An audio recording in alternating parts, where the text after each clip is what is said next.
warahmatullahi wabarakatuh. Selamat datang di Creepy Story. Aku Lulu. Aku Rifka. Aku Via. Jadi pada kesempatan kali ini kita bakal bawain creepy story dengan tema Ada Apa di Desaku. Sebelumnya kami dari daerah yang berbeda-beda yang memiliki creepy story yang berbeda-beda juga. Oke, pasti kalian penasaran kan kayak gimana aja ceritanya. Jadi cerita pertama ini bakal dibawain sama Via. Oke, langsung aja ke ceritanya. Jadi ini tuh kejadiannya itu udah cukup lama kayaknya, udah sekitar tahun 2020 pas zaman COVID. Nah, jadi itu kan dari daerahku ya. Itu tuh aku tuh punya tetangga gitu. Dia tuh kayak pemuda gitu loh di desaku. Nah, dia tuh suka banget sama kayak hal-hal hewan-hewan kayak apa nggak sih, suka melihara aneh-aneh gitu. Burung hantu punya, kelinci punya, kucing punya, iguana punya, nah kayak gitu. Nah, dia tuh kalau malam itu hobinya dia tuh ngebolang. Ngebolang tuh kayak keluar gitu. Keluar nyari, biasanya sih sukanya nyari keong. Kalau nyari keong tuh nyari pakan buat peliharaannya. Karena kan kalau malam kan pas banget waktu buat hewan-hewan gitu keluar kan. Nah, gitu. Biasanya dia tuh kalau keluar tuh dari jam 11 terus jam 11 malam. Terus nanti tuh pulangnya jam 2:30 gitu. Kan ngebolang ya, entah kadang ke sungai atau apa. Jadi tiap dia ngebolang tuh pulang pasti bawa sesuatu kayak gitu. Nah, terus ceritanya tuh pada malam itu tuh kan dia biasa kalau ngebolang sama adiknya, cuman karena kepasan waktu itu lagi COVID, nah adiknya tuh lagi sakit, jadi dia ngebolang sendirian. Jadi tuh ceritanya tuh gini, dia tuh mau nyari keong di sawah, buat dijual ke orang. Dia posisi tempatnya itu kan nggak jauh dari rumahnya dia ya. Jadi itu ada perempatan kan, tahu kan, ini aku gambarin tempatnya dulu ya. Kan perempatan tuh, kan perempatan kayak gini. Nah, rumahnya dia tuh sebelah sini nih, sebelah sini. Ini perempatannya, rumah dia tuh sebelah sini. Nah, sawahnya tuh sebelah sini. Nah, gak jauh dari situ tuh ada pos ronda. Biasanya tuh buat ya bapak-bapak duduk di situ kan. Cuman gara-gara lagi COVID, nah jadi tuh kayak jam kerjanya tuh cuma sampai jam 10. Jadi udah pada bubaran gitu. Nggak, biasanya kan sampai tengah malam sampai jam 2 gitu kan, tuh malah cuma sampai jam 10 karena COVID itu tadi. Nah, ini kan pos rondanya ya, sini kan sawahnya yang buat nyari keong itu. Nah, di seberang sawahnya itu tuh ada SD negeri. Nah, sampingnya SD negeri itu ada puskesmas, bukan puskesmas, apa sih yang kalau di desa itu klinik, bukan klinik, apa ya, puskesmas ya, oke gitulah, kayak puskesmas kecil gitu. Posyandu, ya ampun, ya posyandu gitu. Terus sampingnya posyandu itu ada lapangan voli. Nah, itu kan yang sebelah sini ya, depannya yang sebelah sini. Dan yang sebelah sininya itu, depannya sawah seberangnya itu ada pabrik terbengkalai, pabrik mebel. For your information dulu aja deh. Desa aku tuh kan termasuk desa wisata ya. Yang biasanya tuh memproduksinya, terkenalnya itu tuh gamelan sama mebel. Iya, jadi di situ tuh banyak orang yang bikin gamelan, mebel kayak gitu. Dah di sampingnya pabrik mebel tadi itu pabrik mebel ya, pabrik mebel yang terbengkalai itu ada joglo yang biasa buat nyimpen gamelan. Nah, itu kan jeleran gitu. Nah, ceritanya itu dia tuh berangkat tuh dari rumah kan, berangkat ke sawah itu buat nyari keong. Sebelum itu awalnya tuh ya biasa-biasa aja, nggak ada apa-apa gitu, biasa aja kan. Terus pas udah dirasa cukup lah itu keongnya, dia tuh mau pulang gitu kan, mau pulang. Cuman dia tuh kayak antara kayak mau pulang tapi kayak apa ya, tar dulu deh gitu, soalnya masih jam segini gitu kan. Biasanya dia pulang itu sekitar jam 1. Jadi dia tuh kan bisa pulang jam 2:30, jam 3 gitu. Jadi dia kayak ngerasa belum cukup gitu loh. Akhirnya dia pergilah ke SD itu tadi, seberangnya sawah gitu. Dia pas itu mau nyari cicak buat pakan burung hantunya dia. Dah pakai alat seadanya aja sih, soalnya dia tuh emang terkenal pemberani gitu loh orangnya. Kayak kendel, apa masih kendel, kayak berani gitu. Terus dia tuh ke SD itu kan emang SD-nya kan pagarnya pendek ya, jadi dia bisa masuk gitu, SD negeri. Terus dia tuh udah nyari cicak di situ, nyari cicak kan, hingga dia tuh ke sebuah ruangan gitu. Jadi ada ruangan kan di SD-nya itu tuh ada ekstrakurikuler ini, karawitan. Tahu karawitan?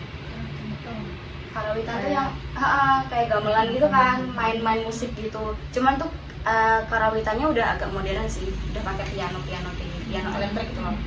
Nah, dia tuh di deket ruangan situ, di depan situ nyari cicaknya gitu. Terus nggak nemu kan, terus akhirnya dia udahlah pindah tempat gitu, biar dia jalan.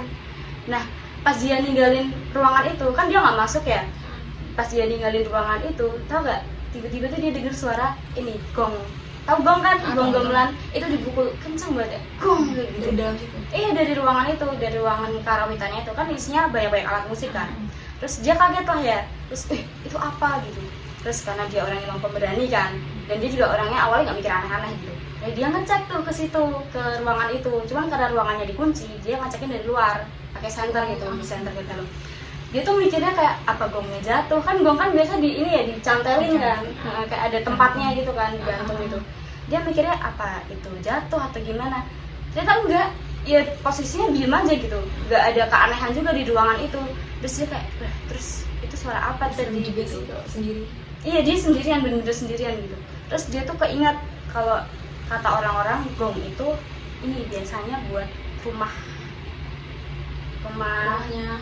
rumahnya inilah gitu. Emang dipercaya kayak gitu kan. Biasanya setiap gong itu ada isinya gitu. Makanya dia ngerasa kayak udah diingetin buat pulang gitu.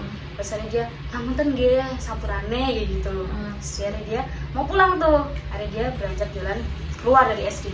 Nah ketika dia mau keluar kan dia penyuka hewan ya, dia tuh lihat di atas ada yang terbang gitu, gitu, burung itu burung hantu tapi gede gitu kan. Nah karena dia kayak tertarik kan dia emang suka burung ya, dia akhirnya urung buat pulang tuh tadi. Dia urung gara-gara dia lihat burung itu terbang ke atap ini yang pabrik mebel itu. Terus dia kayak wah burungnya gede banget gitu kan. Terus dia akhirnya nyamperin ke burung, lari kan dia takut burungnya hilang. Nah waktu disamperin itu burungnya tuh lompat ke atap yang joglo gamelan itu, yang bagaimana gamelan lompat sering gitu. Terus dia ini kan nyariin gitu. Terus dia disanter-santerin kayak gini kan, kok nggak ada, kok hilang gitu kan. Terus kan di depan joglonya itu kan ada pagar tuh, pagar yang dari beton gitu loh. Nah dia tuh naik ke situ, terus disanterin, tau gak? Burungnya nggak ada, burungnya hilang gitu. Itu kok nggak ada kan, dia kayak mana gitu, karena dia kan excited sama burung itu tadi ya gitu. Soalnya gede gitu, mana lagi kan burung hantu segede itu gitu. Disanterin kok nggak ada gitu. Terus tau gak apa yang terjadi setelah itu? Nggak, dia tuh kan lagi nyanterin kan, terus tiba-tiba dia tuh dengar suara orang main gamelan. Kalau tadi kan gong ya, ini suara orang gamelan yang Dari bawah dalam satu lagi. Dari dalam joglonya itu. Terus dia langsung kayak takut aku kalau udah urusan gamelan-gamelan kayak gini gitu. Karena kan emang di daerahku karena produksi gamelan, jadi orang muslim emang percaya gitu loh sama kayak kalau misalnya mistis-mistis kayak gitulah gitu. Terus dia kayak berusaha menghormati kan, waduh ini berarti udah ada yang salah nih, udah dia mau pulang kan, jadi dia memutuskan buat pulang. Terus tahu gak apa yang terjadi? Kan dia jalan tuh, waktu sampai perempatan itu dia tuh ngerasa ada yang janggal gitu tau. Terus dia tuh nengok ke belakang, tahu gak dia lihat apa? Banaspati. Yang kau tahu Banaspati gak sih? Yang bola api. Terus bola api cahayanya tuh merah gitu, kayak api gitu loh, ya kan merah. Dia tuh dari atap si joglonya itu ke pohon-pohon gitu kayak lompat gitu.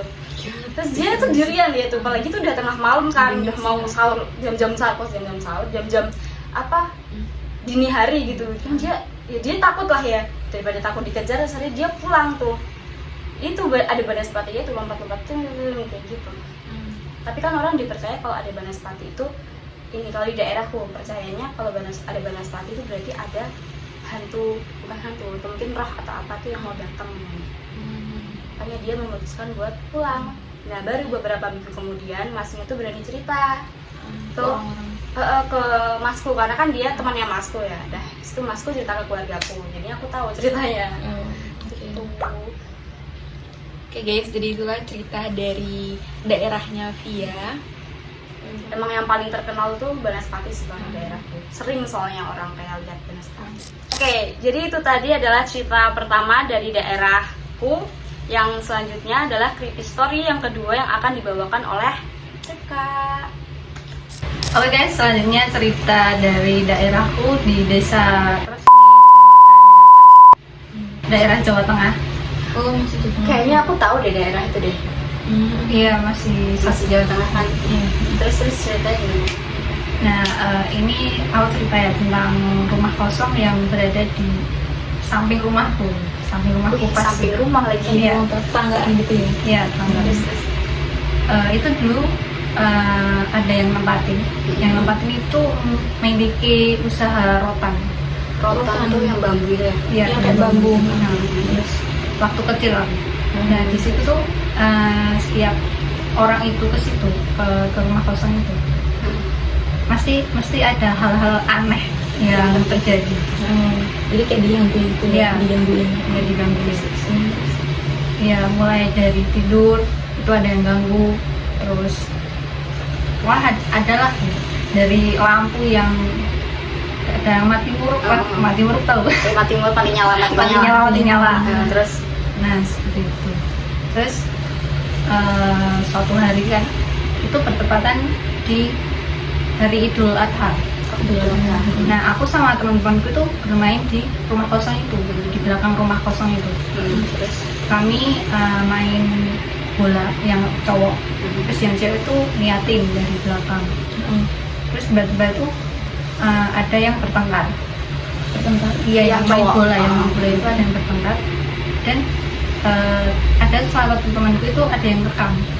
Terus rekam dia itu kejadiannya kamu masih kecil atau? Iya, masih kecil. Terus Nah itu tuh rekam kan, semua yang direkam, aku juga masuk di rekaman itu. Nah di tengah-tengah orang yang merekam apa, yang berantem.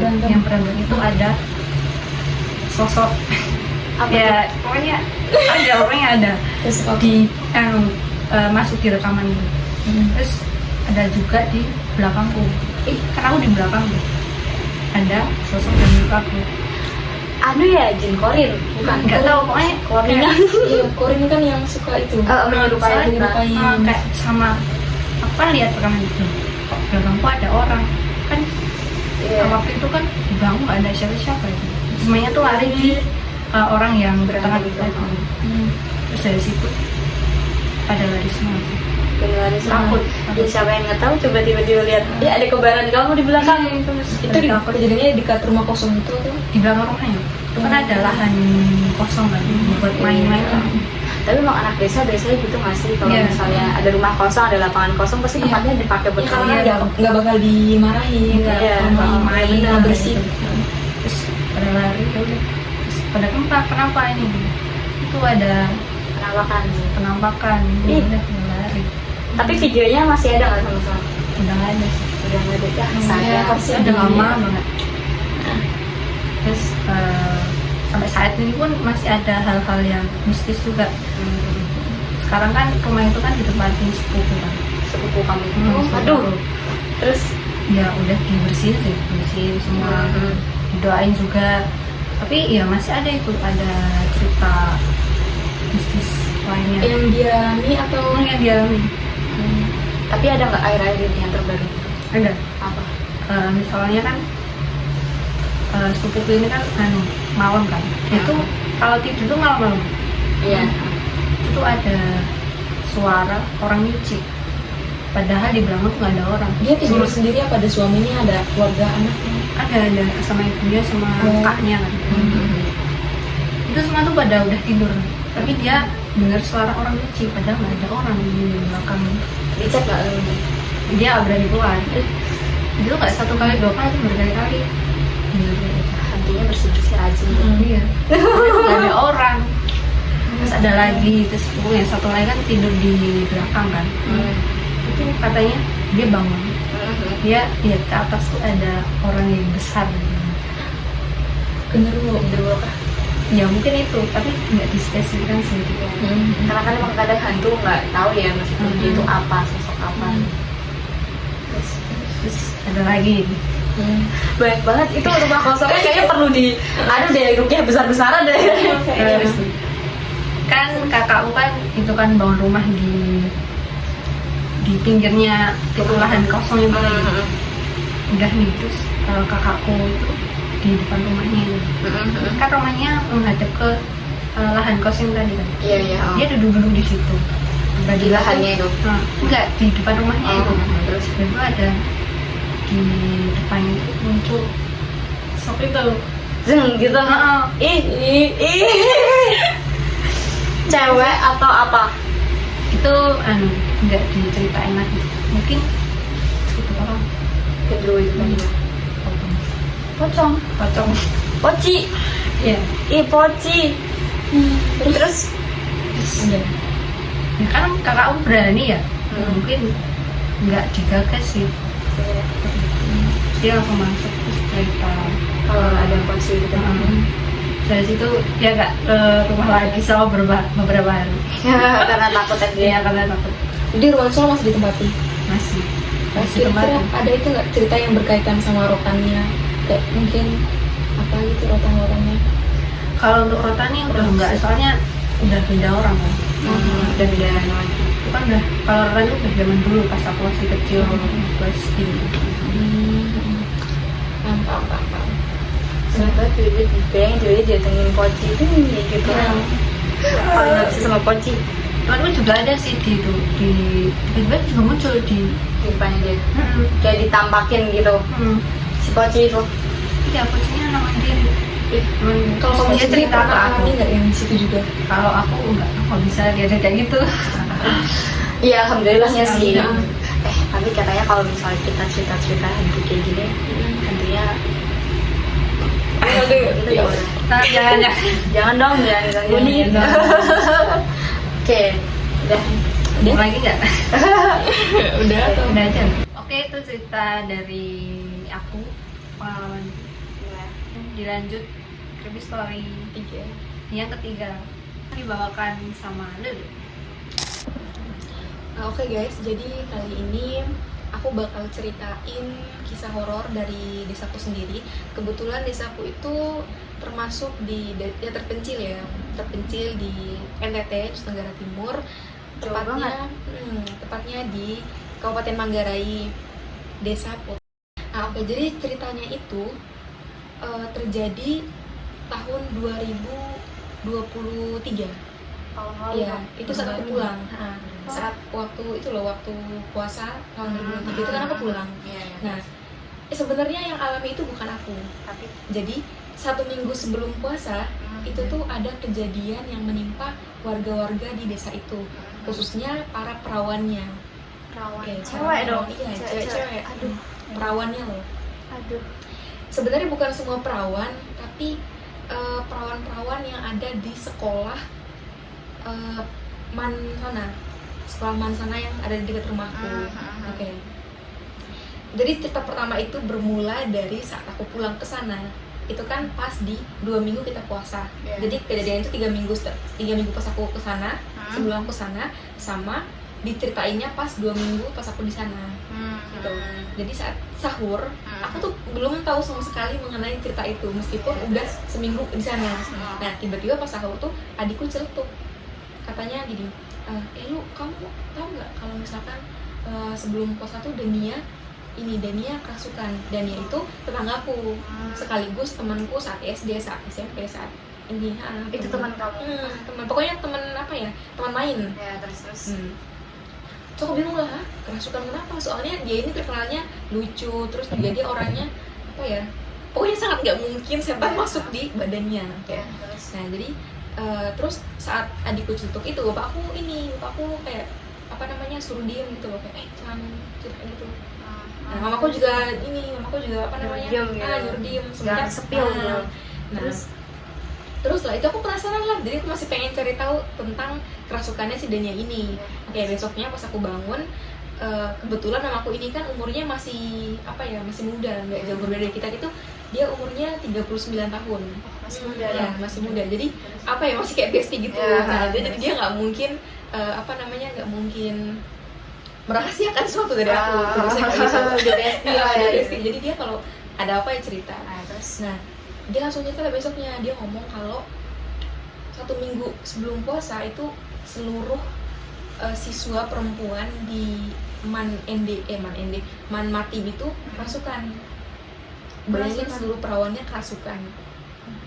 Kerasukan. Lagi kalau itu kan isinya emang anak-anak masih kecil, masih muda gitu loh. Itu dari anak kelas 1, kelas 2, kelas 3-nya semuanya kerasukan. Masal dong. Masal. Nah, kebetulan adikku yang kedua, dia itu kelas 3 waktu itu, kelas 3 SMA di sana, tapi dianya nggak kerasukan. Aneh kan? Kenapa dia nggak kerasukan? Terus. Nah, setelah itu saat mereka kerasukan, Dania ini sebelumnya belum kerasukan, jadi kayak masih satu orang. Dan jadi dia bergilir belum dapet. gitu kan? Bergilir. Pas bergilir gini dan dia belum dapat belum dapat giliran. Terus dia sama temennya, nama temennya tuh Lilis, temennya Dania, Lilis itu juga sama teman main SD. terus Nah si Lilis ini nyeletuk, katanya kayak apa namanya, kita ini nggak kerasukan apa karena kita katanya itu kan memang jokes aja ya, karena kita katanya gitu. Nah mungkin itu apa namanya, hantunya kedengeran ya karena dia ngomong kayak gitu ya Oke, ampun.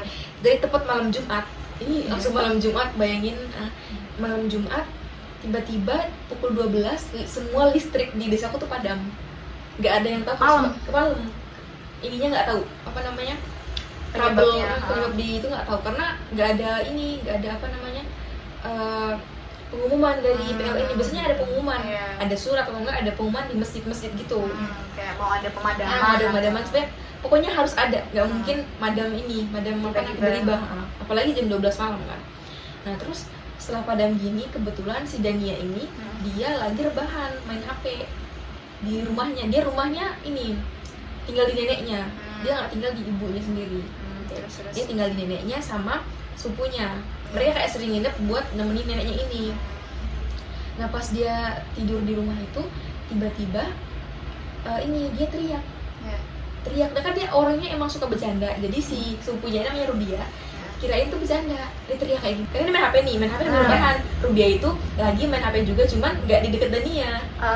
Jadi si Rubia tuh kayak di depan televisi kayak nunggu nyala lagi tuh loh, kan harus nonton. Tiba-tiba mati, ya Rubia main HP lagi, sementara Dania tuh masuk ke dalam kamar, dia main HP.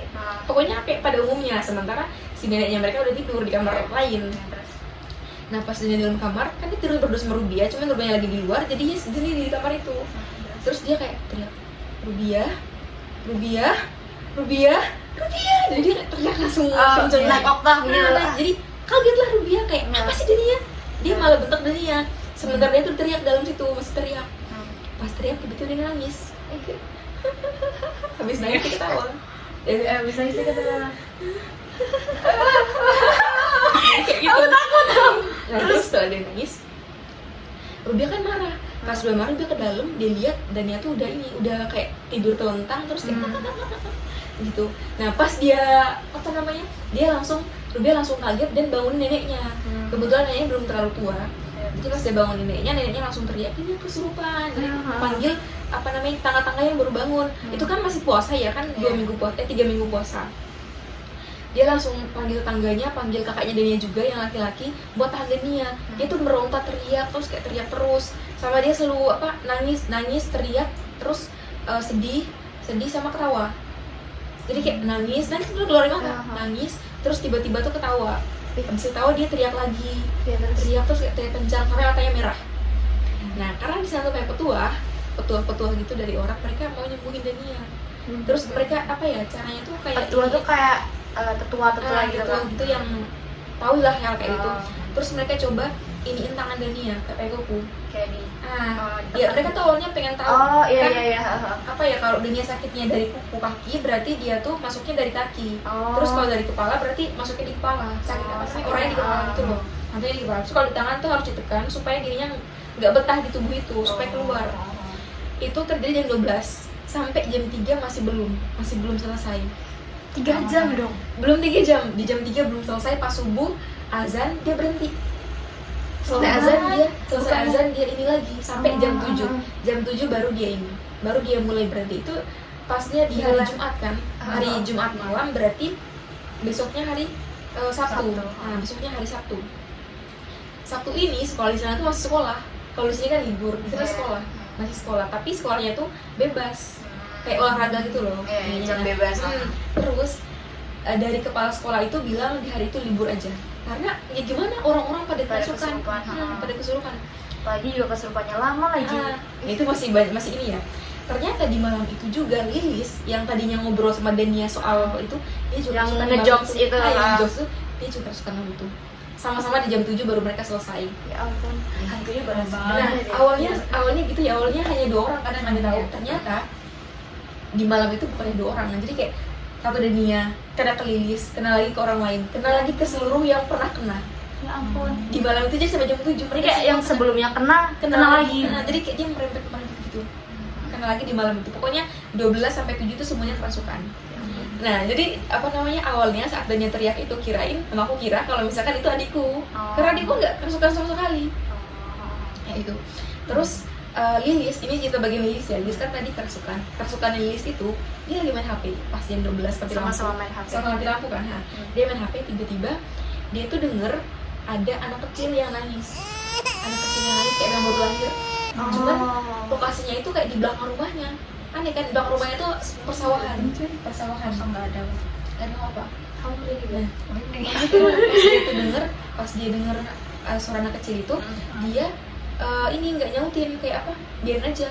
Dia pikir Masa apa, bodoh. anak kecil naos. Tapi tiba-tiba suara anak kecil itu semakin kenceng ya udah dia langsung kerasukan. Semakin kenceng dia kayak takut, pokoknya kayak menggema gitu loh suaranya. Menggema, dia takut, tiba-tiba kesurupan.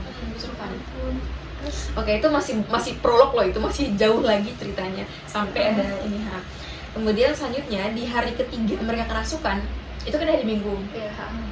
Di hari Minggu itu tepat di acara persiapan Isra Miraj.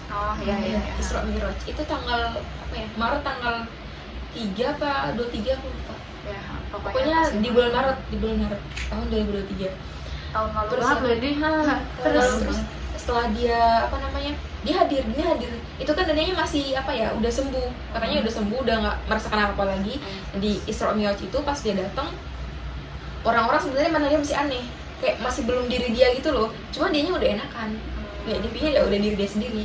Nah pas di malam itu ternyata dia kerasukan lagi.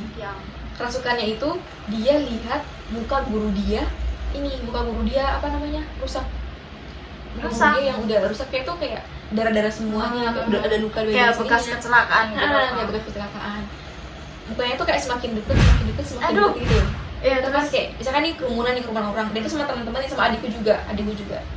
Mereka duduk kayak berdiri nonton apa namanya acara itu. Nah terus tiba-tiba dia tuh kan bengong. Ada muka nih, mukanya tuh kayak gini.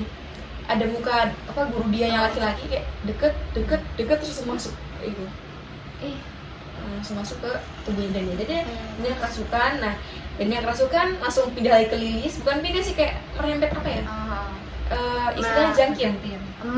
Kayak nular. Nular. Cuman nularnya itu bukan yang habis ke Lilis dan dia berhenti, enggak, semuanya.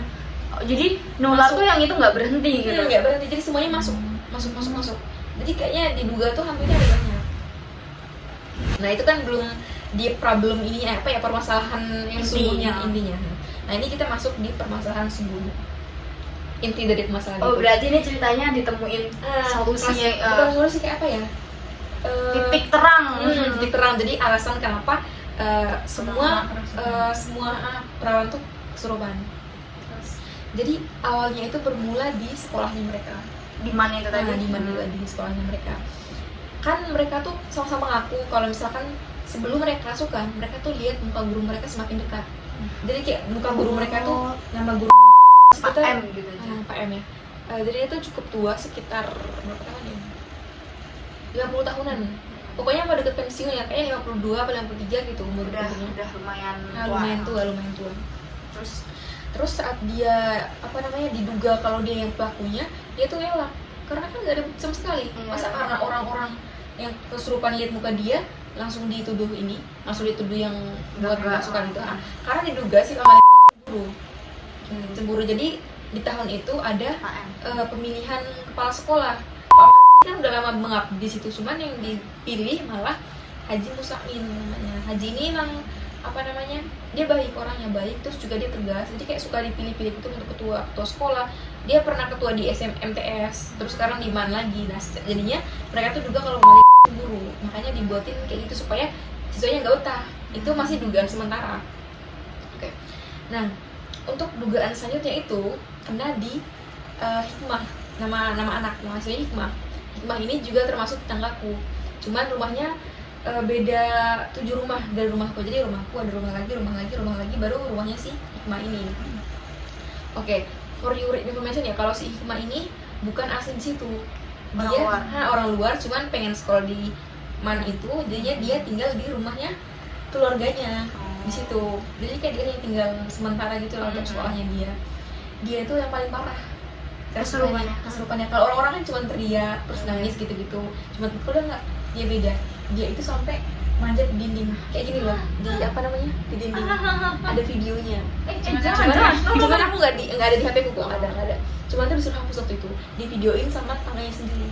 Karena benar-benar se creepy itu.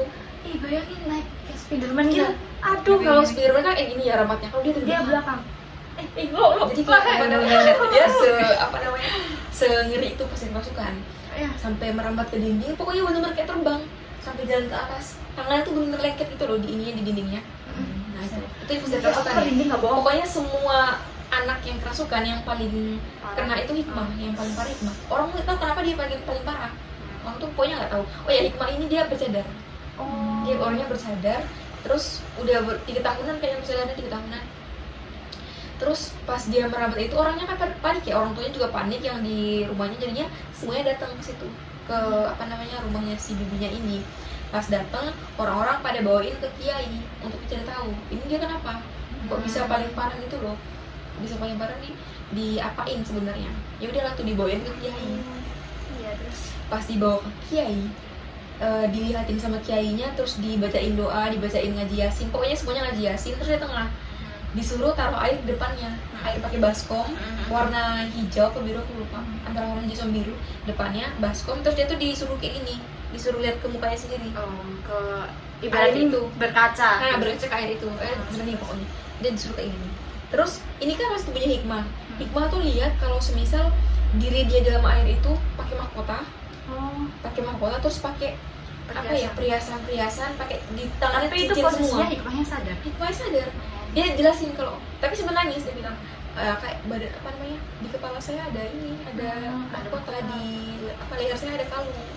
Terus dia bilang kalau di tangannya juga ada itu, juga ada perhiasan semuanya, ada cincin semuanya. Merinding sumpah. Ini yang paling merinding ya. Pas dia bilang kayak gitu, pas dia bilang itu apa namanya, perhiasan itu dia masuk, ada yang masuk ke tubuhnya. Itu baru dimasukkan lagi. Ini yang paling epic, kayak awalnya aku percaya sama cerita ini ya, karena aku yang cerita. So aku bilang kayak, masa iya kayak gini ini? Kan aku tiba-tiba dia tuh suaranya berubah kayak nenek. Dia kayak berubah kayak gini. Dia kan gini tadi gini pasti gini. Terus pas dibacain doa sama si kiai itu, doanya Al-Quran, dalam Al-Quran, kayak bacain ayat-ayat gitu, ayat kursi semuanya dibacain semua, kayak di ruqyah gitu loh, di ruqyah. Itu dia ngomong, terus dia ngomong, dia pokoknya dia mukanya mulai serem. Terus dia bilang kayak gini, berhenti. Gitu ya. Dia berhenti. Dia bilang berhenti gitu. Kiai kan ini kan tetap dibacain, dia mulai berontak, ditahan semua. Kiai ini tegaskan, ayo kamu cepat jelaskan kenapa kamu masukin tubuh anak ini. Pokoknya dijelasin gitu kan. Terus dia bilang, diinjak. Nah, si Hikmah ngomong, dia yang injak. Nah, orang kan nggak tahu injak apa maksudnya, apa yang dia maksudkan gitu loh. Kok dia bilang injak apa emang. Nah, terus tiba-tiba karena udah sampai 3 jaman, itu dimulai dari maghrib, isya sampai jam 10-an gitu masih. Ya ampun, apa nggak badannya lemes banget kan?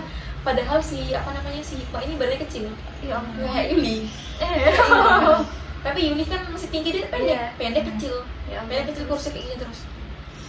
Pas ditahan semuanya dia bilang kayak apa namanya, karena udah kelamaan mungkin si Sela ini capek ya, dia langsung dia menderita, dia bilang apa namanya, saya disuruh. Dia ngomongnya 2-3 kali, saya disuruh. Nah terus si Kiai itu ngomong apa namanya, Kiai itu bilang kayak, siapa yang suruh? Dia diem. Itu suaranya masih nenek-nenek, masih kayak perawakan nenek gitu ya. Terus dia kayak batuk lagi, dia kayak dia batuk. Siapa yang suruh cepat? Kalau misalkan kamu nggak kasih semuanya, kalian bakal ini terus kayak sampai pagi pun bisa ini.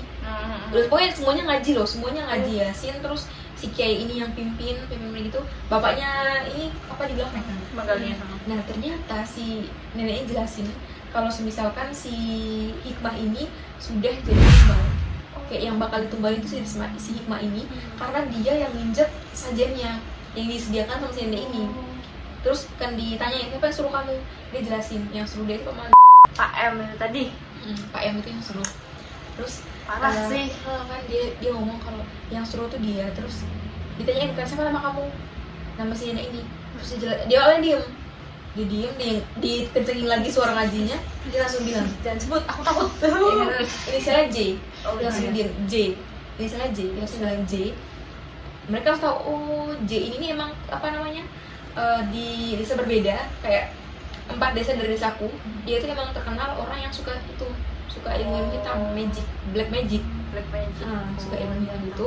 Terus dia jelasin kalau semisal dia tuh disuruh sama Pak M ini, dia dibayar 5 juta buat apa namanya, bukan buat hikmah, buat semua perawan itu. Terus dia jelasin kalau misalnya gara-gara yang kasus iri-iri itu. tanya atau gimana cara kamu kok bisa kamu membuat mereka nih kesurupan semua. Terus dia bilang kalau semisal dia itu udah simpan 3 rambut sama tanah kuburannya ini perempuan perawan. Jadi kayak ada perawan yang meninggal, dia tuh ngambil tanah kuburannya sama rambut si perempuan itu, dipotongin rambutnya, dia kayak digali atau dimanain. Mungkin dia orangnya yang suka itu kali, mandiin jenazah kali, itu nggak tahu juga. Terus dia tuh ngambil potongan rambut si perempuan yang baru meninggal itu, dia bungkus jadi 3, bungkus jadi 3. Terus ketiga-tiganya ini dia simpan di sekolah itu. Potongan pertama dia simpan ke ke itu di bawah mejanya Pak Haji Mustamin, di meja kerja Haji Mustamin. Terus potongan kedua disimpan ke depan tiang bendera saat mereka upacara ini, upacara bendera itu loh, kayak lapangan upacara, tau nggak sih? Lokasinya semua ada di sekolah itu. Di dalam tanahnya itu kan tanahnya itu masih gembur gitu loh, masih gembur di situ. Terus yang ketiga tuh ditaruh di pantai. Oh, jadi lokasi sekolahnya mereka itu kan sekolah. Terus ini lapangannya, pokoknya wilayah sekolah itu. Terus di pagar, ada pagar belakang, pagar depan. Pagar belakang ini sama pantai, ini langsung pantai. Jadi pasir pantai, terus pantai. Jadi kayak emang bagus loh lokasinya. Ini tempatnya bagus. Ini pantai, ini pasirnya. Nah di pasir ini, karena si nenek ini kayak tahu kalau misalkan siswa tuh bakal lewat situ. Jadi kan yang dituju tuh perawan-perawan di ini yang injek itu. Jadi kalau misalkan kamu injek tepat di situnya ya udah. Nah ternyata sebagai yang paling utamanya itu loh di tengah-tengah lapangan itu. Nah yang tengah-tengah lapangan ini nggak ada yang injek kecuali si Hikmah. Makanya Hikmah dijadiin tumbal. Dia tuh pokoknya hanya sedikit ini lagi bakal meninggal karena udah semuanya udah dijadiin persembahan gitu loh untuk jinnya, untuk iblisnya. Persembahan. Kasihan kan. Malah dia ini lagi bersadar gitu udah sejak lama. Dia alim orangnya. Nah setelah kayak gitu, orang-orang kan udah kaget ya karena tahu Pak siapa nih? Pak M itu. Pak M ini itu belum diumbar. Kayak masih orang-orang itu aja. Besoknya di hari Senin ini masih seperti biasa dan masih kerasukan lagi. Mas semuanya kerasukan lagi. Cuman kerasukan ini yang paling epic sekarang. Pada tari jaipong. Pada tari jaipong. Banyak yang teriak ya. Terus si siapa nih? Hikmah. Itu kan dia nggak masuk. Cuman ada yang ini temannya sendiri, teman bangkunya tiba-tiba diem pas di sekolah itu, tiba-tiba diem. Gurunya kan nanya, kamu jangan main-main, karena itu masih sepi ya, masih belum ada yang kerasukan, kamu jangan main-main. Pasti cuma diem kayak gini. Berarti dia berdiri maju ke depan. Dia maju ke depan pokoknya pede kayak senyum. Maju ke depan kan aneh ya, kenapa kok bisa tiba-tiba maju ke depan? Pas maju ke depan gini, gurunya juga bilang jangan aneh-aneh, kayak jangan ini, kan emang si anak ini suka ngelawak gitu, si cewek ini. Tiba-tiba dari jaipong. Dari jaipong sampai tutup mata. Nah itu udah menandakan kalau emang dia kerasukan. Nah pas dia kesurupan, cewek itu juga kesurupan. Itu yang sebelumnya kesurupan lagi. Yang sebelumnya lain lagi. Beda orang. Pokoknya bergilir gitu loh, cuman kalau misalkan serempak datang udah semua. Jadi udah semuanya. Terus dia inilah dibilangin gitu kalau misalkan ini perbuatannya si Pak M itu. Tapi si Haji Musa ini kan kesel ya karena kayak gitu. Kesel, dia tuh mau penjarain si M ini, diusir dari sekolah. Cuman Pak M ini tuntut balik. Dia bilang mana buktinya? Kan gak ada buktinya. Kan gak mungkin ya polisian menerima bukti mistis kayak karena si anak ini ngomong kalau misalkan Pak M yang ini. Ya jadi gak ada buktinya. Kan gak ada buktinya. Sampai sekarang si M ini masih ngajar dan masih kayak seperti biasa. Tapi yang kerasukan itu udah reda. Nah redanya pas aku kesana. Nah saat malam itu kan pas habis diceritain aku situ tuh masih di sana aku takutnya aku juga kena. Ternyata enggak Tapi sama sekali. enggak kan? Takutnya tiba-tiba kena gitu kan.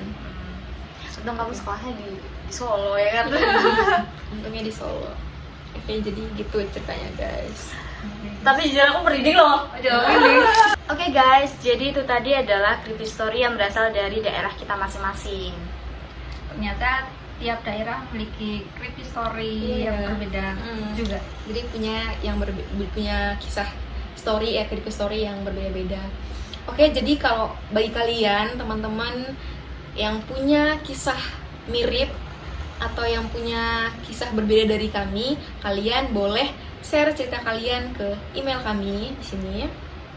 Atau kalian juga boleh share pengalaman kalian di kolom komentar.